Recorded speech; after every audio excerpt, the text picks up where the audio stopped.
तो भारत के राष्ट्रपति के बारे में अपन ने पहले 2 वीडियो में पढ़ लिया था, जिसमें अपन ने पढ़ा था भारत के प्रथम राष्ट्रपति डॉक्टर राजेंद्र प्रसाद जी के बारे में अपन ने अध्ययन किया था। इनका जो कार्यकाल था वो 1950 से लेकर 1962 तक था। उसके बाद में अपन ने अध्ययन किया भारत के द्वितीय राष्ट्रपति। तो भारत के द्वितीय राष्ट्रपति से जो थे डॉक्टर सर्वपल्ली राधाकृष्णन, डॉक्टर सर्वपल्ली राधाकृष्णन, इनके बारे में अपन ने कल अध्ययन किया था। इनका जो कार्यकाल था वो था आपके 1962 से 1967 तक। इसी श्रृंखला को आगे बढ़ाते हुए आज हम भारत के तीसरे राष्ट्रपति के बारे में अध्ययन करेंगे।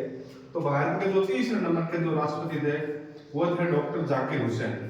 भारत के तीसरे जो राष्ट्रपति हैं वो है डॉक्टर जाकिर हुसैन। अब एग्जाम की दृष्टि से अपन को ये देखना है कि इनके बारे में अपन को क्या पढ़ना है, मोस्ट इनके बारे में हमें क्या याद होना चाहिए।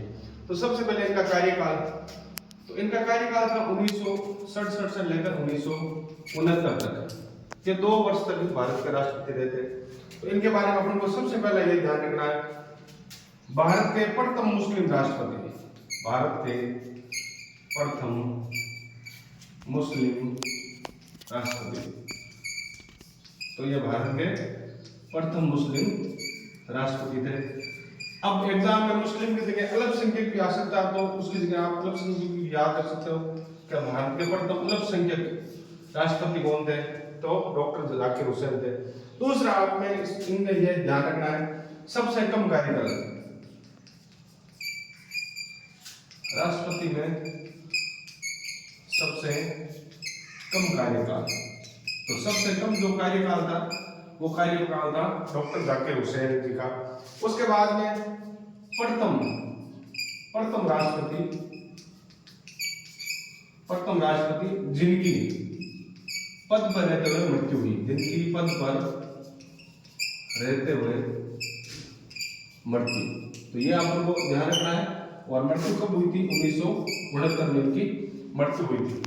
अब इन्हें हमें इसी क्रम में आगे ध्यान रखना है कि इन्हें भारत रत्न कब मिला। तो इनको भारत रत्न 1963 में मिला। तो ये अपन को ध्यान रखना है, इनको भारत रत्न 1963 में मिला। राष्ट्रपति बनने से पहले ये उपराष्ट्रपति थे, और उपराष्ट्रपति थे और वे राज्यपाल भी थे। तो अपन को ये भी ध्यान रखना है कि ये कहाँ के राज्यपाल थे। तो राष्ट्रपति बनने से पहले ये उपराष्ट्रपति और राज्यपाल थे, और ये राज्यपाल थे आपके बिहार के। तो अपन को इसमें ध्यान रखना। और मूल रूप से डॉक्टर जाकिर हुसैन थे वो हैदराबाद के रहने वाले थे। इसी क्रम में अपन श्रृंखला में आगे चलेंगे। संपूर्ण भारत के जितने भी राष्ट्रपति हैं उन सब का अपन क्रमबद्ध रूप से अध्ययन करेंगे। जय हिंद, जय भारत।